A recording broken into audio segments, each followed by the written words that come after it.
रुको,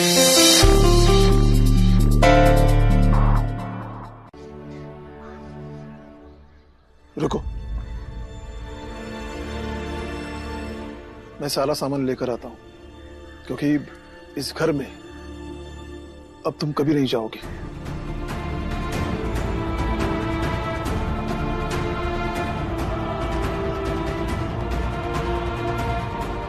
क्या किया जीजा भाई तुमने?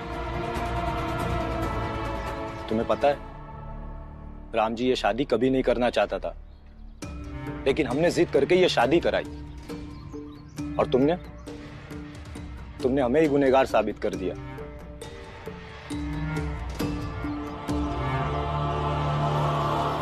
बाबा बाबा कोरे को क्यों जाएंगे? अब यही रह लीजिए ना, इस घर में नहीं तो यहाँ पास में किसी दूसरे घर में। नहीं, मुझे जल्दी निकलना है। बाबा हमें छोड़कर मत जाइए ना, रुक जाइए ना यहीं। बाला, फैसला हो गया, अब बहस करने से कोई फायदा नहीं। भैया जल्दबाजी में कुछ फैसला मत कीजिए। बाबा हम आपके बगैर कैसे रहेंगे?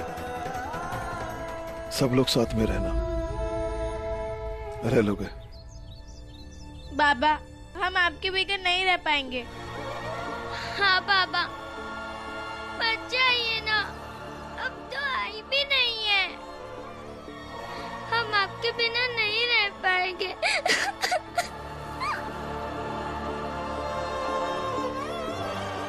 बुआ और भाई है ना, सब ठीक हो जाएगा। मैं किसी के रोकने से नहीं रुकूंगा। तुम सब जाओ, मुझे सामान बांधने दो। भैया फिर से एक बार सोच लीजिए, कुछ नहीं तो बच्चों की बात का तो ख्याल रखिए।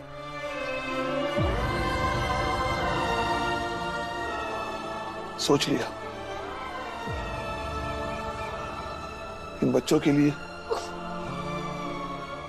और इस घर की शांति के लिए जाना बहुत जरूरी है। और भीम भी यही चाहता था ना कि बंटवारा हो जाए। मैं चाहता था कि बंटवारा हो, लेकिन ये नहीं चाहता था कि हम हमसे इतनी दूर चले जाएं।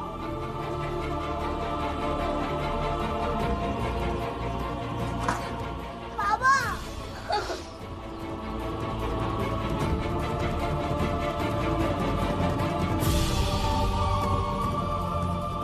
आप जो चाहती थी वो हमने कर लिया ना, अब आप बाबा को रोक लीजिए ना, ये साधारण में कहीं रह लीजिए।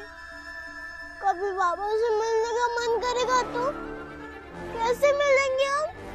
तुम्हारे बाबा अब नहीं रुकेंगे, मैं रोकना भी चाहूं तब भी नहीं रुकेंगे। अरे कोई बताएगा क्या है? क्या ये खबर सच्ची है कि राम जी सतारा छोड़ के जा रहा है? बोलो।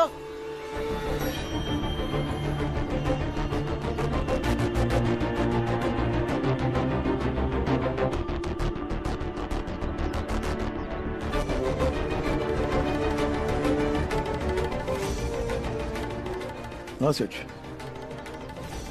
सही खबर है, लेकिन आप ये मत सोचिए कि मेरे ना रहने पर आप मेरे बच्चों का पाल भी बाका कर पाएंगे। अरे इतनी चिंता तो छोड़कर जा क्यों रहा है? बीवी मिली और चल दिए। बकवास मत कीजिए और साफ साफ सुन लीजिए, ये सब लोग यही रहेंगे। अगर किसी दिन मुझे पता चला कि आप लोग मेरे बच्चों को परेशान कर रहे हैं, ये रिटायर्ड सूबेदार रामजी सकपाल यहां आकर आप सबका हिसाब कर देगा। ये मेरी धमकी समझिए या मेरा आग्रह। इतनी फिक्र है तो मत जाइए ना इतनी दूर बाबा।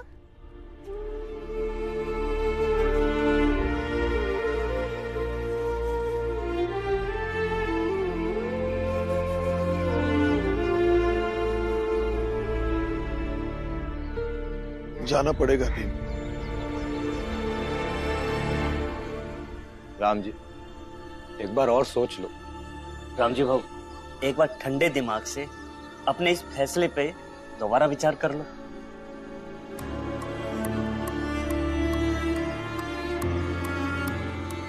विचार कर लिया है, क्योंकि मेरे पास अब यही एक तरीका है जिससे सबको शांति मिलेगी,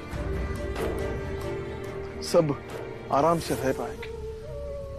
और फिर तुम सब लोग हो ना मेरे परिवार का ख्याल रखने के लिए, तो मैं क्यों चिंता करूं ना।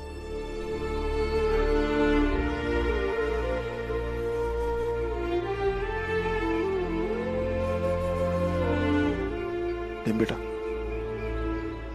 इधर आ।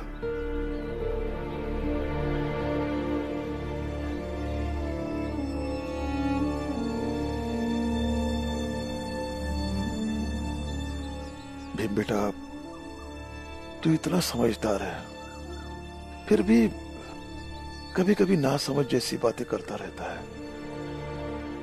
तेरे बाबा तुझसे कभी दूर जाना चाहेंगे, लेकिन कई बार दूर रहने से रिश्तों की अहमियत का पता चलता है। जीजाबाई तुम सबसे दूर रहेगी, उसे भी समझ में आएगा, और शायद कल हम सब साथ रहे तो तुम उसे और वो तुम्हें भले ही आई बेटा ना मानो, लेकिन एक दूसरे के साथ रहने में कोई दिक्कत ना हो। इसलिए बेटा अपने आप को संभालो और हमें जाने दो। राम जी की बहुत याद आ रही है। कुछ ही सालों में वो मेरा सबसे अच्छा दोस्त हो गया। ऐसा लग रहा था कि बचपन से हम एक दूसरे के साथ हैं और मरते दम तक साथ रहेंगे। लेकिन जो लिखा होता है वही होता है पुरंजन। जरा सोच उस घर की हालत क्या होगी। बेचारे बच्चे अकेले हो गए, और सबसे ज्यादा तो भीमराव। पुरंजन, मैं क्या कह रहा हूँ, राम जी के घर चले क्या? राम जी कबीर के दोहे बहुत अच्छे गाते थे। भीमराव से कहेंगे कि कुछ दोहे सुना दे, अच्छा लगेगा। और फिर एक तरह से हम अप्रत्यक्ष रूप से भीमराव को मजबूत कर पाएंगे कि राम जी की जगह अब उसे ही लेनी है। ये विचार तो अच्छे हैं, चलो चलते हैं। बच्चों, जाकर सो जाओ, रात बहुत हो गई है। और ये सोचकर सो कि कल का सवेरा तुम सबके लिए एक नई जिंदगी लाएगा, और हम सबको एक नई जिम्मेदारी के साथ आगे बढ़ना होगा। बुआ, आज मैं अंदर नहीं, घर के बाहर सोऊंगा। भीम, अगर तू ये सोचकर बाहर सो रहा है कि घर की पूरी जिम्मेदारी तेरी है, तो हम सब मिलकर संभाल लेंगे। हाँ भीम, तू बाहर मत सो। वैसे भी लोग सबसे ज्यादा दुश्मनी तुझसे निभाते हैं, और तेरे बाहर सोने से तुझ पर खतरा बढ़ सकता है। हाँ भीम, ये बात तो है। ऐसे तुम्हें बाहर नहीं सोना चाहिए। इसी बात को आप दूसरे पहलू से सोचिए। उन्हें पता है कि इस घर में से वो किससे ज्यादा परेशान करना चाहते हैं, और अगर मैं बाहर सोऊंगा तो उन्हें लगेगा कि हम उनसे डरते नहीं हैं, और उनकी हिम्मत कम हो जाएगी। इसलिए मैं बाहर ही सोऊंगा।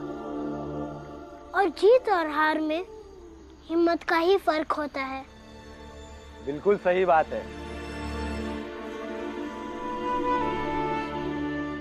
भीम बेटा, हम क्या सोच रहे हैं कि तुम ना आज हम सबको कबीर के दोहे सुनाओ। लेकिन ये तो पापा को आता था। अरे तो क्या हुआ भीम, तुम भी तो गाते थे ना राम जी के साथ, तो जितना तुम्हें आता हो, जितना गा सको गा दो। लेकिन मैं नहीं गा पाऊंगा। अरे भीम, कोशिश तो करके देख। हाँ भीम, अगर तुम गाओगे तो बाबा की कमी कम महसूस होगी। और भीम, तुम ही कहते हो ना कि कोशिश करने वालों की हार नहीं होती। हाँ भीम बेटा, जितना आता है उतना ही सुना दो।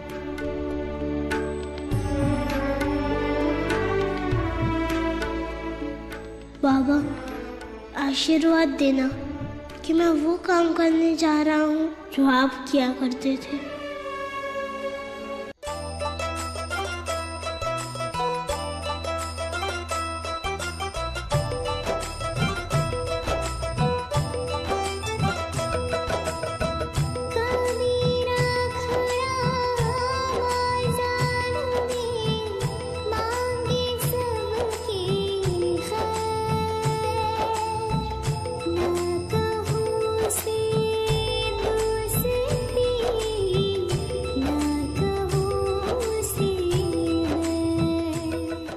भी देखते हैं तो अपने परिवार की सुरक्षा कैसे करता है।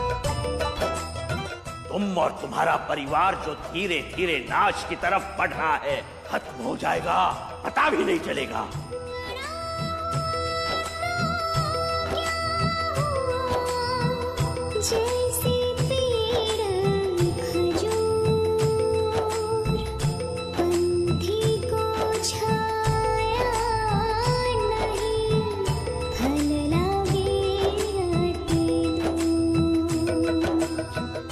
मैं मेरी पत्नी जीजाबाई के साथ अलग रहूंगा, इन सब से दूर।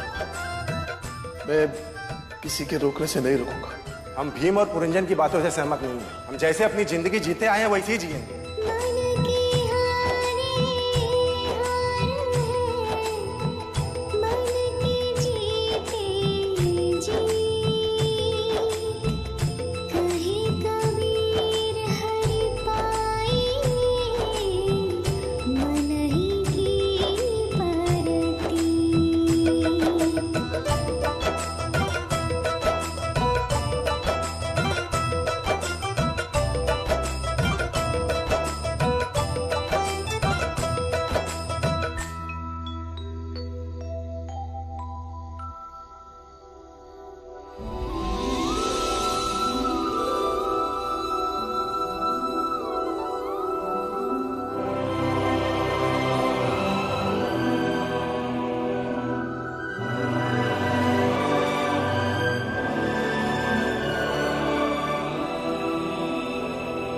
तो साफ साफ कहिए कि आपकी कमाई पर मेरा कोई हक नहीं है। है, बिल्कुल है, लेकिन उन पैसों पर जो पैसे मेरे हैं, और मेरे पैसे वो है जो अपने कमाई से अपने बच्चों और मीरा के लिए भेज दो, और फिर जो पैसे बच जाएंगे वो सब तुम्हारे। सब भेज ही देंगे तो बचेगा क्या?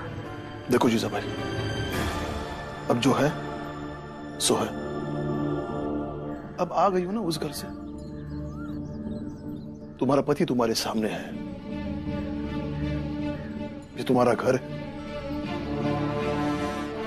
अब शांत रहो और अपना जीवन जियो, और मुझे भी शांति से रहने दो।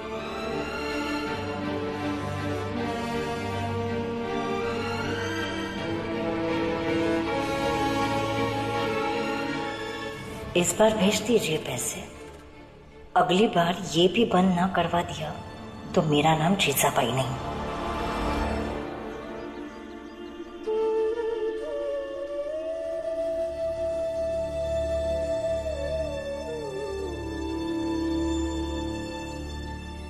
सेठ जी,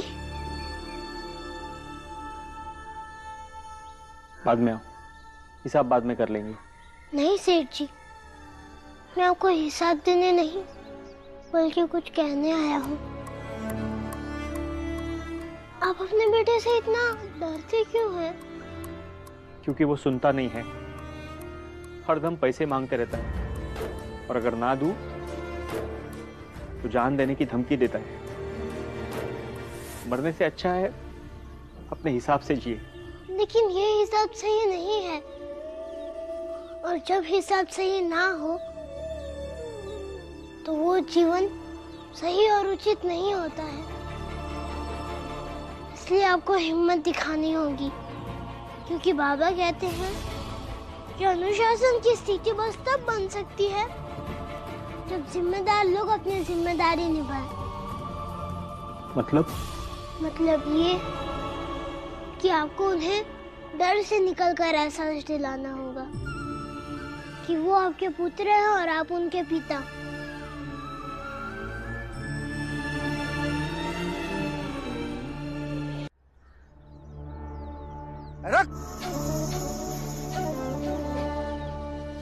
नाम क्या है तेरा? फूलचंद। पूरा नाम बता। फूलचंद राम सेवक, जानते तो हैं आप। ऐसे ऐड के क्या बोल रहा? अरे 2 दिन में जेल क्या चला गया? तुम लोग तो तेवर ही बदल गए। आप ये क्या बोल रहे हैं? मैंने तो कुछ कहा भी नहीं। आप हैसियत में, हाँ हैसियत में ना। आप गलत कर रहे हैं। देखिए आप गलत कर रहे हैं। गलत कर रहे हैं? गलत कर रहे हैं? देखिए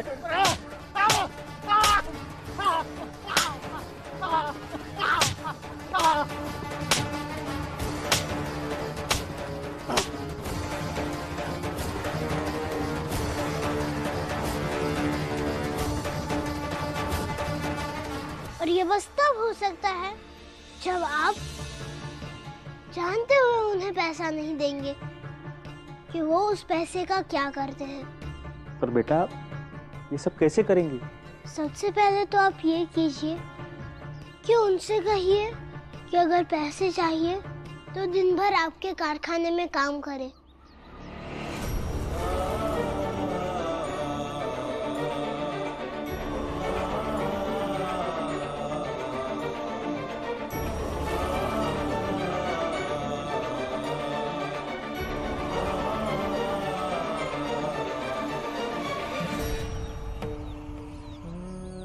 सेठ जी, आप सोचिए मत, समस्या को स्वीकार कीजिए और समाधान पर ध्यान रखिए तो सब ठीक हो जाएगा। क्या आपको मुझ पर विश्वास नहीं है?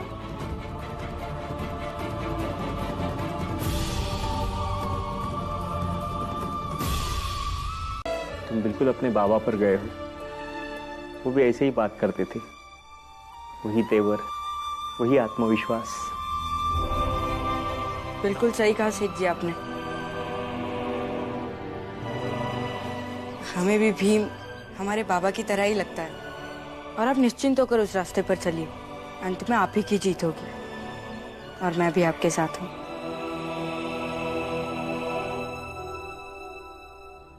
महाराज, उसका काम तमाम कर दिया। वाह महाराज, क्या तरकीब निकाली है। अब इसकी जात वालों को पता लगेगा कि इसे मंगेश ने मारा है तो सब मिलकर इसे ढूंढने आएंगे। नया नया समूह बनाया है तो जोश भी ज्यादा ही होगा। और तब तक हम अपनी जात के लोगों को तैयार करते हैं। फिर मौका मिलते ही हम इनकी जात वालों को पीट डालेंगे। अब फिर ठंडा पड़ जाएगा इनका सारा जोश। हमारी जाति के लोगों को भी सबूत देना पड़ेगा ना कि उस झड़प में जहां उनका एक आदमी घायल हुआ है वहां हमारा भी एक आदमी घायल हुआ है। होना चाहिए ना। मतलब महाराज, मैं कुछ समझा नहीं।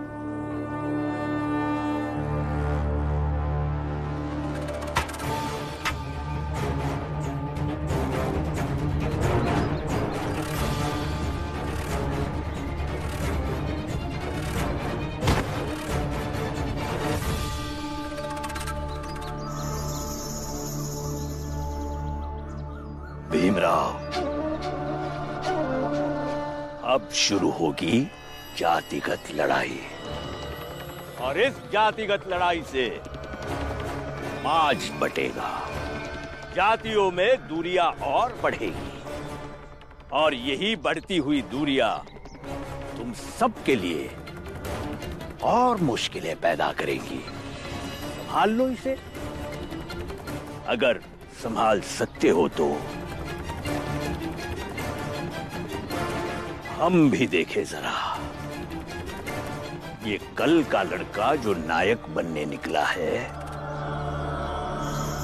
क्या और कैसे संभालता है, वो भी अपने बाबा के बिना। बस बस बस।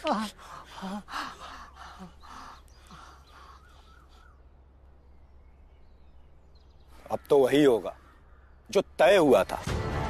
और तय यह हुआ था कि हम सब एक दूसरे के सुख दुख में भाग लेंगे। और भाग लेने का यह मतलब नहीं कि हम सब उनके द्वारा दिए गए जख्मों पर मिलकर मरहम लगाएंगे। भाई पुरंजन, क्या सुना हुआ? तुम लोगों ने? वहाँ ऊंची जात के लोग इकट्ठा हो रहे हैं। वो कह रहे हैं कि फूलचंद ने उस चाय वाले मंगेश को मारा है। मैंने किसी को नहीं मारा है, झूठ बोल रहे सब। मारा या नहीं मारा उससे क्या फर्क पड़ता है? उसने तो मारा ना। अगर वो सब इकट्ठा हो रहे हैं तो हम भी आज अपनी जात वालों को इकट्ठा करते हैं और आज ढंग से उनसे लड़ ही लेते हैं। लेकिन ऐसे क्या लड़ना ठीक रहेगा? मैं क्या कह रहा हूँ कि एक बार भीमराव से पूछ लेते। अरे हाँ हाँ, पूछ ले। और ऐसे ही तुम लोग सब पूछते ही रहोगे। और उस भीमराव से क्या पूछोगे रे कायरों? और वो हमारा कर क्या लेगा? वो भीमराव तुम सबको अपनी बड़ी बड़ी बातें सुनाता है और तुम सब अनपढ़ गवार उसकी बातों में आकर उसके सामने सर झुकाकर खड़े हो जाते हो। पर अब क्या फायदा? आज तो हम तुम सबको निपटा ही देंगे। अरे ऐसे कैसे निपटा दोगे? क्या चुप? यहाँ पे खड़े होकर धमकी देने से अच्छा है कि अपनी जात वालों को बचाने के बारे में सोच। तू पहले अपना देख, जैसे उसका हाल किया है ना वैसे तेरा भी कर दूंगा। अरे कैसे कर देगा ऐसे? सबको फूलचंद समझा है क्या? आज तेरी ऊंची जात का नशा उतारता हूँ मैं। रुक जा, रुक, अबे रुक।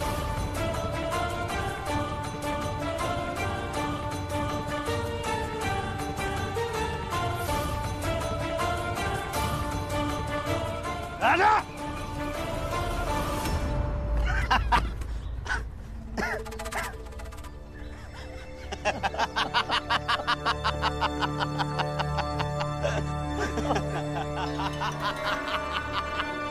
मुर्गा फंस गया पंडित जी। मारो इस पापी को।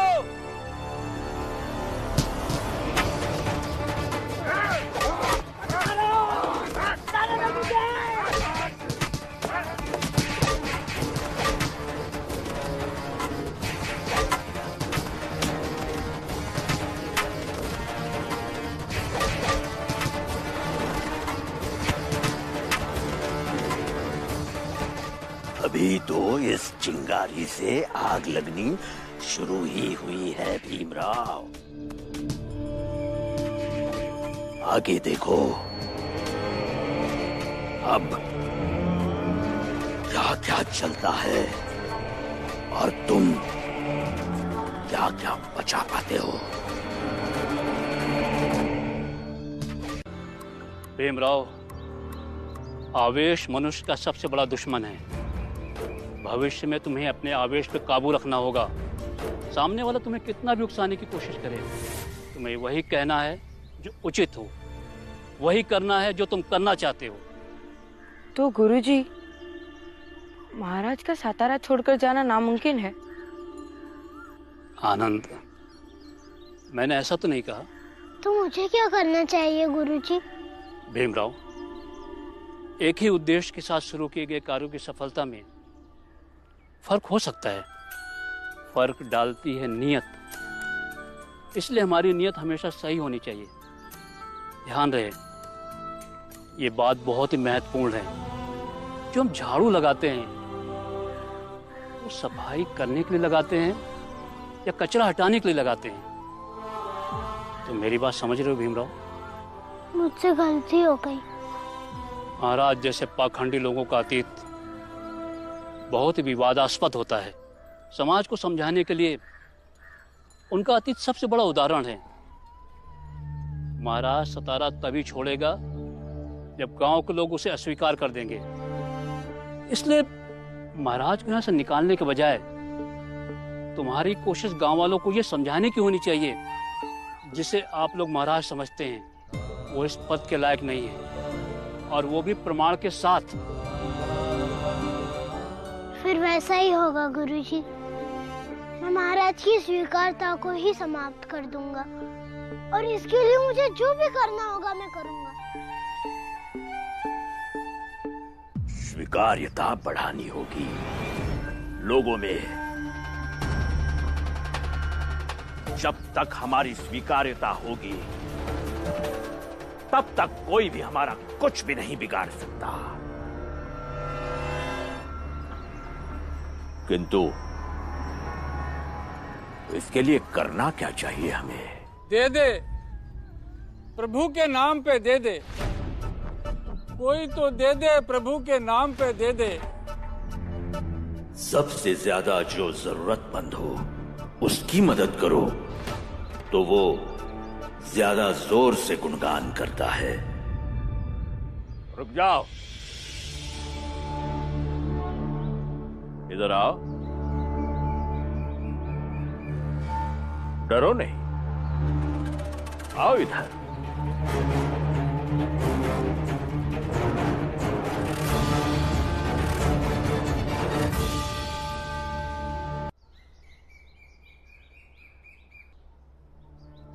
कितने दिनों से रहते हो यहाँ?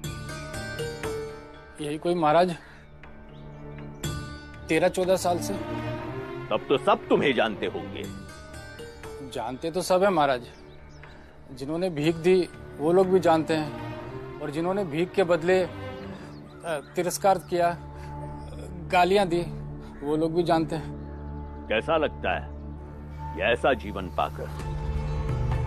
अब ऐसा जीवन तो किसे पसंद होगा महाराज, जिस जीवन में तिरस्कार और अपमान हो। अब शायद पिछले जन्म का कोई पाप होगा जो इस जन्म में मैं ऐसा बना। तो फिर अपने पूर्व जन्म के पापों का प्रायश्चित करो, और प्रायश्चित करने का सबसे सरल माध्यम है जो तुम्हें ईश्वर तक पहुंचा सकता है। उसकी शरण में जाओ। समझ गया महाराज, मैं समझ गया। अब मैं आपकी शरण में आ गया हूं महाराज। अब आप ही मुझे मेरे पापों से मुक्ति दे सकते हो। आप सब कुछ कर सकते हो महाराज।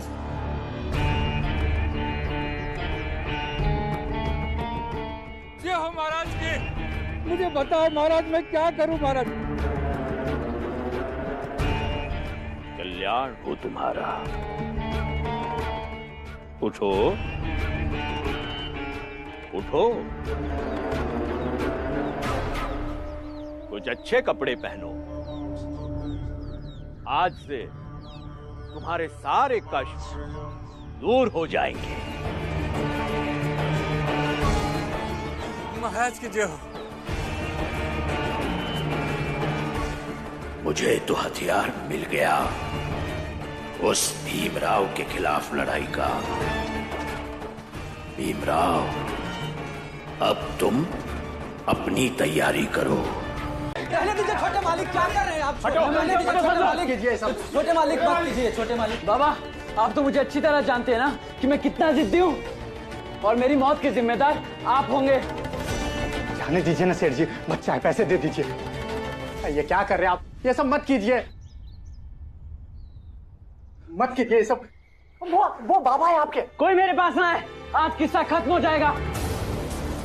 सब समझ रहा हूं मैं, आप इस भीमराव की बातें मानते हैं ना। कोई फायदा नहीं होगा, सिर्फ पछताएंगे आप। और भीमराव तू, तेरी क्या हैसियत है? तेरी आई मर गई, तेरे बाबा तुझे छोड़ के चले गए, और तू अब उसका बदला बड़ी जात वालों से लेगा। यही चाहता है ना कि मैं और बाबा हम अलग हो जाएं। ठीक है, तो यही होगा आज। एक छोटी जात वाले के कहने पे एक बाप अपने बेटे को खो देगा। दुनिया देखेगी आज। अब मुझे मरने से कोई नहीं रोक सकता बाबा।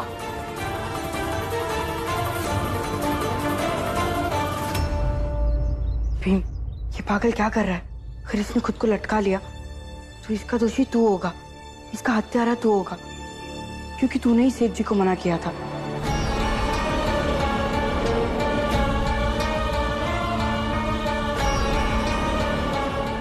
कि आपको उन्हें डर से निकलकर ऐसा दिलाना होगा कि वो आपके पुत्र हैं और आप उनके पिता।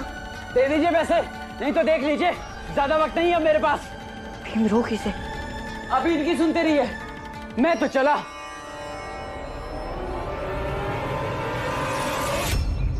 देखिए, नाश करना आसान है लेकिन निर्माण करना मुश्किल।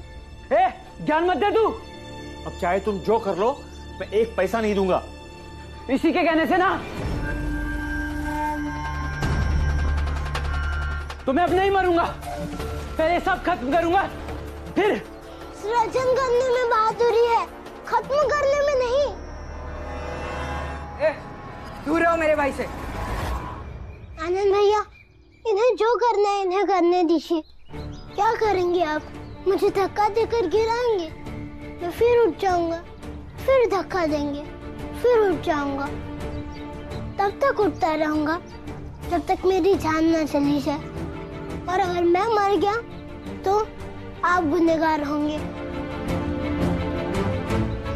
खुद की जान लेने की बात करना अलग बात है और किसी का हत्यारा बनना अलग बात है। दीजिए धक्का, दीजिए। यहाँ पे काम करवाओ, ना कि काम बिगाड़ो। शाम तक ठीक रहे तो आकर पैसे ले जाना, वरना पैसे वैसे भूल जाना। और तुम लोग सब जाओ अपना अपना काम करो। अरविंद, इसको खोल दो।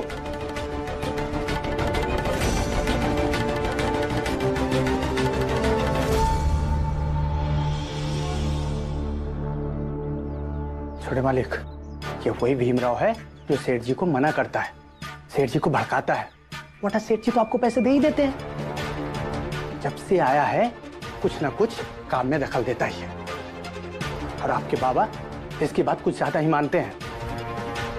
वही कहा था क्या देखने लगा, अपने आप को कारखाने का मालिक समझता है। इसे तो मैं अब बताता हूं कि नौकर क्या होता है और मालिक क्या होता है।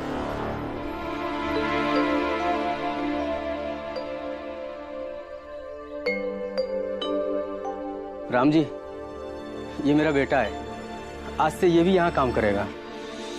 लेकिन ये तो बहुत छोटा है, आप इससे क्यों काम करवाएंगे? देखिए, मेरी तबीयत ठीक नहीं रहती है। दोपहर होते होते मैं काफी थक जाता हूँ, तो दोपहर के बाद ये काम कर लिया करेगा। लेकिन अभी इसकी पढ़ाई लिखाई की उम्र है, चाहिए इसे स्कूल भेजिए, पढ़ाइए लिखाइए। बहुत हो गई इसकी पढ़ाई लिखाई, और खाली पेट कैसे पढ़ेगा ये? भूखे मरने से अच्छा है कम से कम अपना पेट तो भरेगा। देखिए, मैं सेठ जी से बात करता हूँ, आपके काम को हल्का करने की कोशिश जरूर करूंगा, लेकिन आप इसकी पढ़ाई लिखाई मत छुड़वाइए। अरे ये कौन सा पढ़ लिख के भीमराव बन जाएगा जो इसे पढ़ाऊं? आप भीमराव को कैसे जानते हैं? अरे वो अपने विद्यालय में प्रथम आया था, तो अंग्रेजी भोज में भी वो शामिल हुआ था, तो इसी ने बताया था कि इसके विद्यालय के लड़के को उसने हराया था। और क्या है ना राम जी, भीमराव तो कोई कोई बनता है, छोटी जात का बच्चा है, पढ़ने में बहुत तेज है वो। अरे ये खुद ही सातारा से आए हुए, इन्होंने भी सुना होगा भीमराव के बारे में। अच्छा, तो आप सतारा से यहाँ आए हैं, फिर तो आप भीमराव को जानते होंगे। वो तो मेरा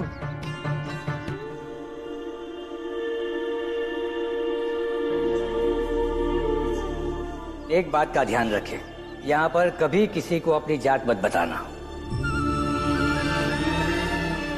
अच्छा लड़का है, मेहनती है। अरे वो तो छोटी जाति का लड़का है, आपसे कहाँ बात होती होगी, लेकिन सच में बहुत तेज है वो। हाँ, लेकिन ये तो गलत है ना कि कोई कोई भीम होता है।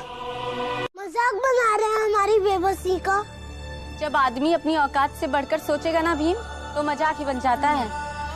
देख, अभी कुछ नहीं बिगड़ा, जा और जाके महाराज जी के चरणों में गिर जा, ईश्वर तेरा भला करेगा। चल जा यहाँ से। सास आई की तरह ही होती है, और उन्हें भगाने का नहीं, रखने का सोचिए तो अपने आप भला हो जाएगा। क्योंकि किसी के घर से कोई चला जाए तो पूरा घर टूट जाता है, और ऐसे ही हमारी तरह सड़क पर भटकने लगता है।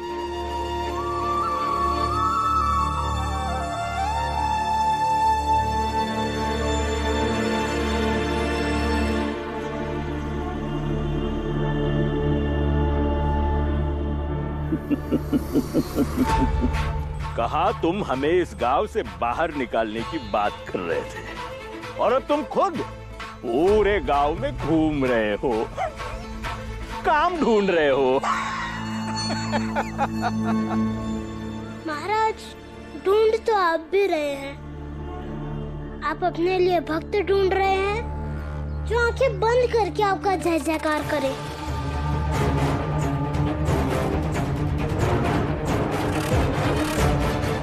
वैसे एक कार्य है हमारे पास। ईश्वर के घर के परिसर के बाहर तुम झाड़ू लगा लो, साफ सफाई करो, और उसके बदले में हम तुम्हें तनख्वाह देंगे। जितना तुम सोचे थे उससे भी ज्यादा। लेकिन आप ऐसा क्यों सोच रहे हैं? ताकि लोगों में यह संदेश जाए कि तुम्हारी आस्था ईश्वर में है। लेकिन ईश्वर के घर के परिसर के बाहर ही क्यों? मैं उनका पूरा घर साफ करूंगा और ईश्वर की भी साफ सफाई करूंगा। फिर तो और लोगों को विश्वास होगा कि आपके ईश्वर में मेरी आस्था है। नहीं, तुम ईश्वर के घर में जाने के लायक नहीं हो। तो फिर मैं भी नहीं समझता कि आपके लोग इस लायक हैं कि मुझे इन्हें बताना चाहिए कि मेरी आस्था किसमें है या किसमें मेरी आस्था नहीं है। और आस्था जगाने के लिए पास बुलाना पड़ता है। दूर रखकर डराने से आस्था नहीं, क्रोध पैदा होता है, खिन्नता पैदा होती है। इसलिए आप अपने ईश्वर से हमें मत जोड़िए, जिन्हें आपने अपना हथियार बना रखा है, जिसके बल पर आप जात पात, ऊंच नीच, भेदभाव जैसे पाप और अनाचार का व्यवसाय करते हैं।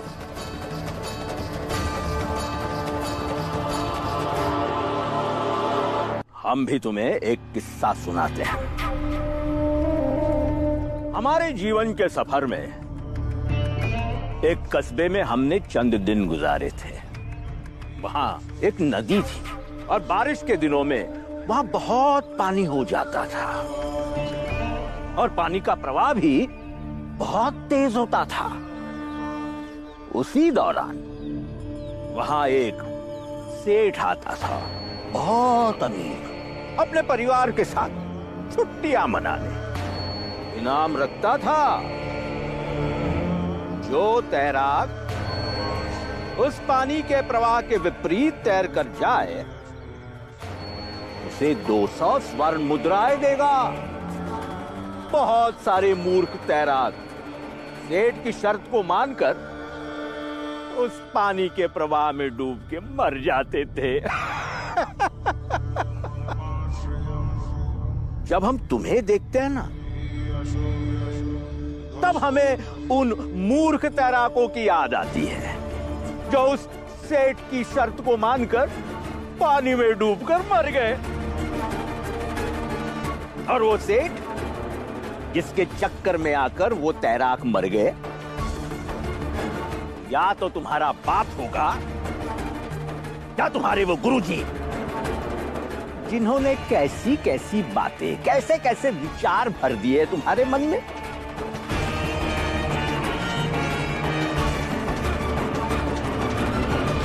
खाना बन गया है। नहीं, मुझे भूख नहीं है। जब तक यहाँ के घर को अपना घर नहीं समझेंगे ना आप, तब तक यूं ही परेशान होते रहेंगे याद कर करके। एक बाप अपने सारे बच्चों को छोड़कर इतनी दूर आ गया है, वो अब भी परेशान नहीं रहेगा तो कब रहेगा?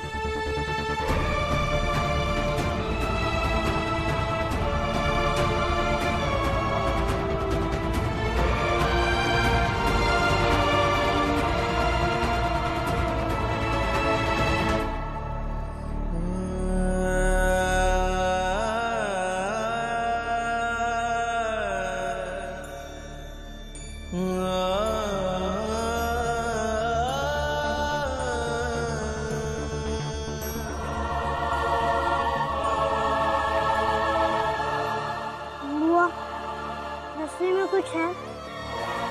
थोड़े से आलू और मिर्ची है। थोड़ा आलू और मिर्ची है ना, वो खा लेंगे। देव, इतने सालों में क्या होगा? कुछ हो या ना हो, लेकिन ये उदासी तो चली जाएगी ना।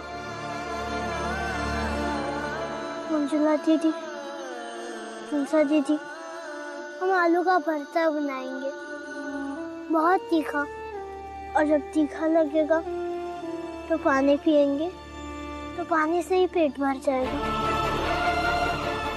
कल सुबह तक तो पेट और मन दोनों को समझ में आ जाएगा कि हमने 2 निवाला आलू का भरता और पानी पीकर पेट भरा है।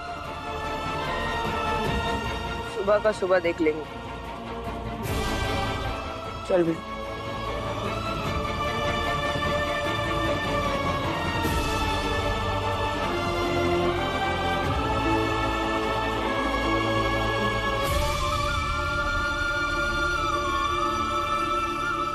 लीजिए,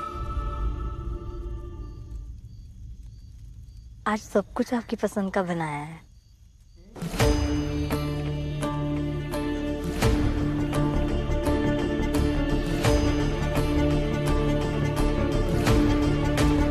जीजा भाई,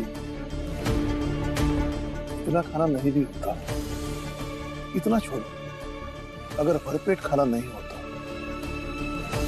लेकिन सब लोग साथ में होते तो जीवन का स्वाद ज्यादा होता। नहीं, मुझे नहीं लगता।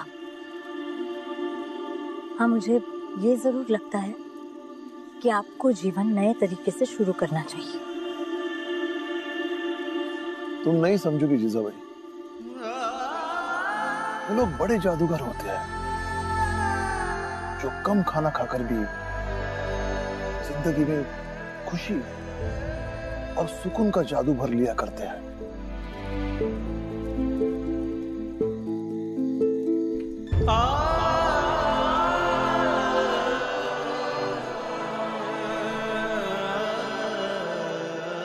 अब सब लोग थोड़ा थोड़ा भरता खाएंगे और पानी पिएंगे।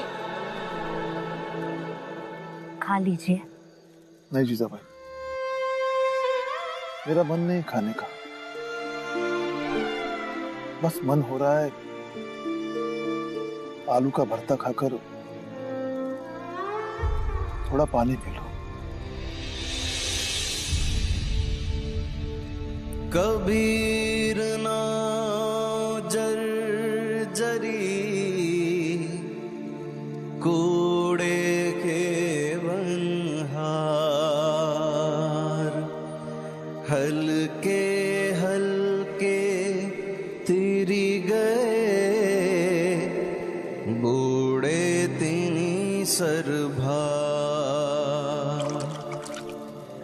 बूढ़े तिनी सरभार।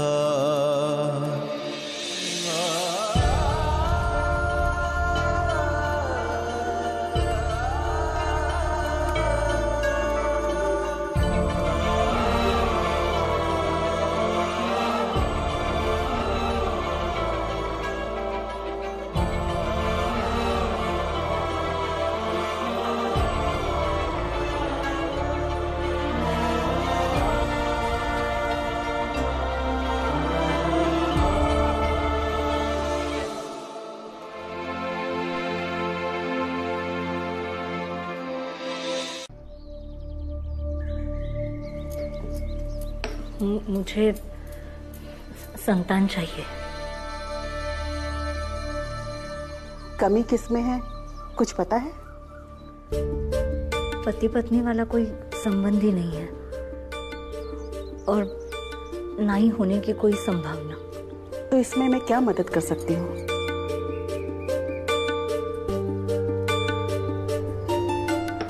होश में वो मुझे पत्नी नहीं मानते और ना ही कोई हक जताते हैं।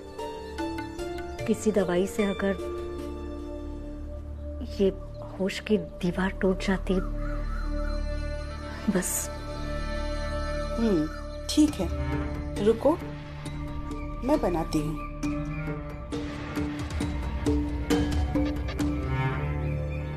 वैद्य जी, मुझे दवा दे दीजिए। हमें भाग के सतारा जाना है। आपकी दवा की वजह से मेरी नानी मरते मरते बची है। उनकी दवा खत्म हो गई है, उन्हें और दवा की जरूरत है, जल्दी। ठीक है, रुको, मैं अभी देती हूँ।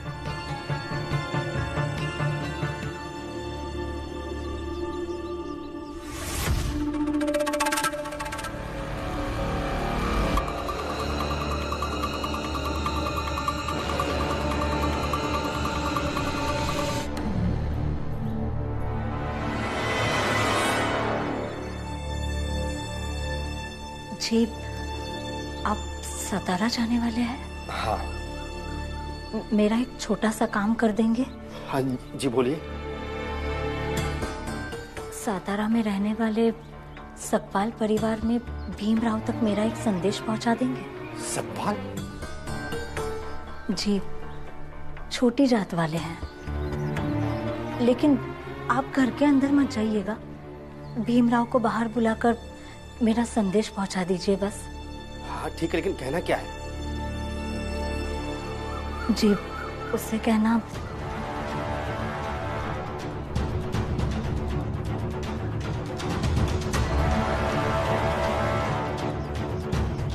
ठीक है।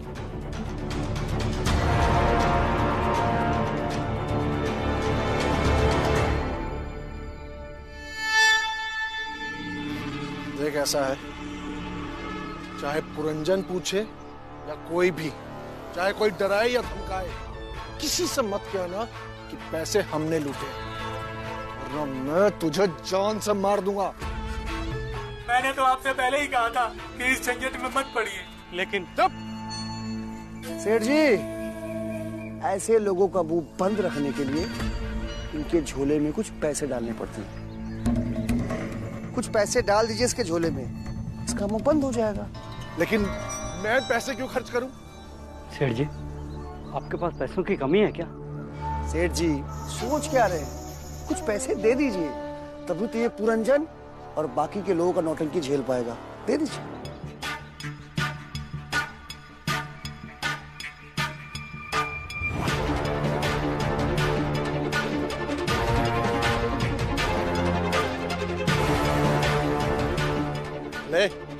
लेना और जैसा कहा है वैसा करना, समझा ना? चल निकल।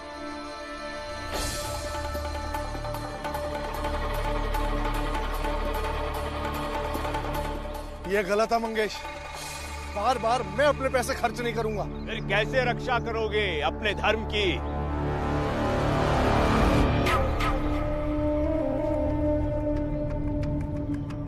और अपने ईश्वर की शक्ति का एहसास उस भीमराव जैसे अधर्मियों को कैसे करवाओगे? लेकिन ये तो सामूहिक समस्या है, इसमें व्यक्तिगत नुकसान क्यों महाराज?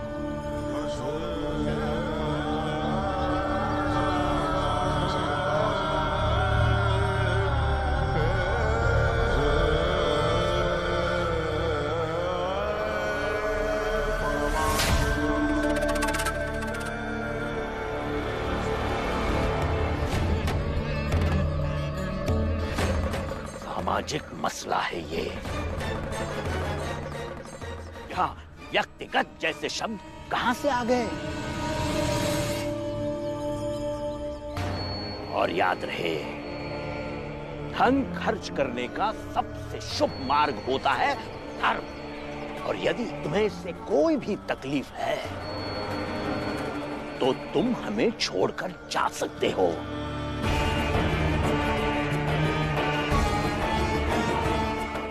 किंतु इस भ्रम में कभी मत रहना कि तुम्हारा पैसा, तुम्हारा धन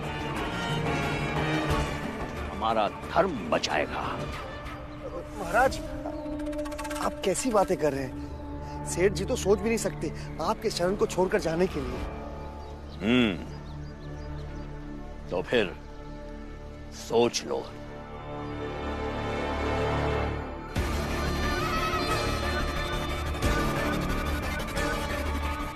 सेठ जी, दोबारा कभी महाराज के सामने असंतोष प्रकट मत करना, चाहे मन में भी हो तो भी नहीं। हाँ सेठ जी।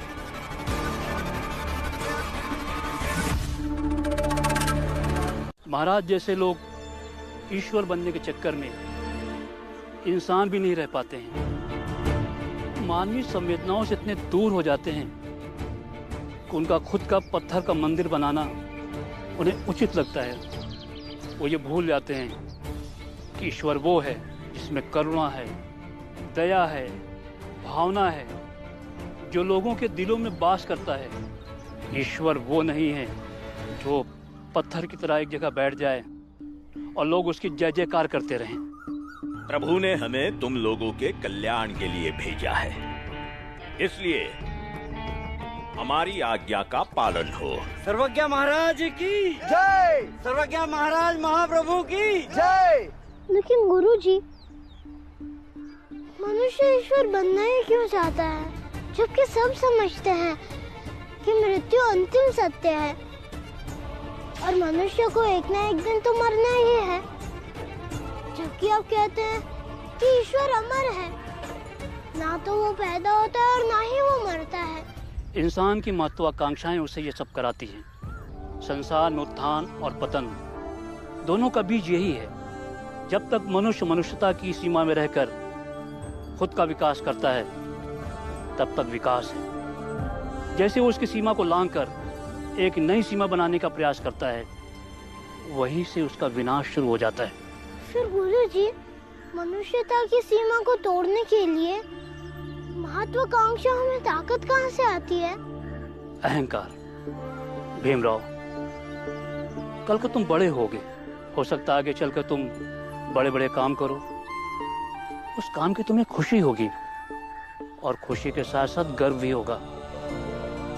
इस गर्व की अनुभूति को अगर तुम संभाल नहीं पाओगे तो यही गर्व अहंकार बन जाएगा। इसलिए मनुष्य को मनुष्यता की सीमा पहचाननी चाहिए, उसके दायरे में रहना चाहिए। समझ गए भीमराव? जाइए और हमारे मंदिर बनाने की व्यवस्था में जी जान से लग जाइए। जी महाराज। मंगेश, तुम रुक जाओ, हमें तुमसे कुछ काम है। जी महाराज। उस सेठ को समझाना होगा। मैं कुछ समझा नहीं महाराज।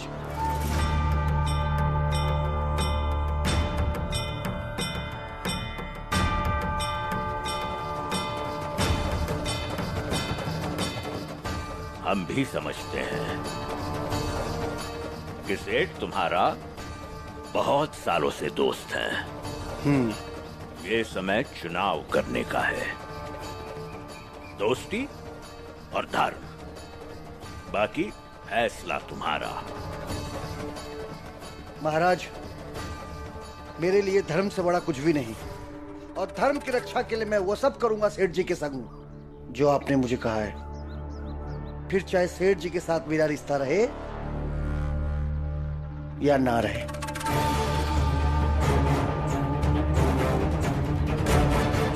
कुछ भी काम दे दीजिए, बस रोज के रोज पैसे दे दीजिएगा। पैसों की सख्त जरूरत है। हाँ वो सब सही है, लेकिन पैसे हर रोज नहीं देंगे, महीने के आखिर में पैसे देंगे, और वो भी 1 महीना देखेंगे कि तुम उस काम के लायक हो या नहीं। मतलब आपको मेरी योग्यता जानने के लिए 1 महीना लग जाएगा? काम करना है तो करो, वरना जाओ यहाँ से। नहीं नहीं नहीं, ऐसा मत कहिए, आप कुछ भी काम करवा लीजिए, पैसों की बहुत जरूरत है। काम करने से अच्छा होता जो तुम अपने भाई भीमराव और बाबा को थोड़ा बहुत समझाए होते, तो आज ये नौबत नहीं आती। तुम्हारी और तुम्हारे घर वालों की मुसीबतों की जड़ वो राम जी और भीम, बाप बेटे की जोड़ी है। देखिए, आपको काम नहीं देना है तो मत दीजिए, लेकिन समझाइए मत। बाबा और भीम दोनों सही हैं। भाग यहाँ से।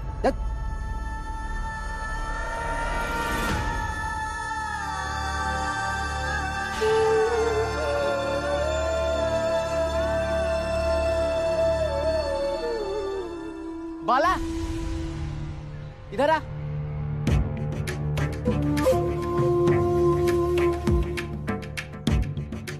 हमारे साथ काम करोगे? पैसे मिलेंगे रोज के रोज अफराद। और काम क्या करना है? और मेरी जात से तुम लोगों को? जात का हमारे काम से कोई लेना देना नहीं है। तो फिर बताओ, काम क्या करना है? चोरी करनी है। रात के अंधेरे में हम सारा काम करेंगे और दिन के उजाले में आराम।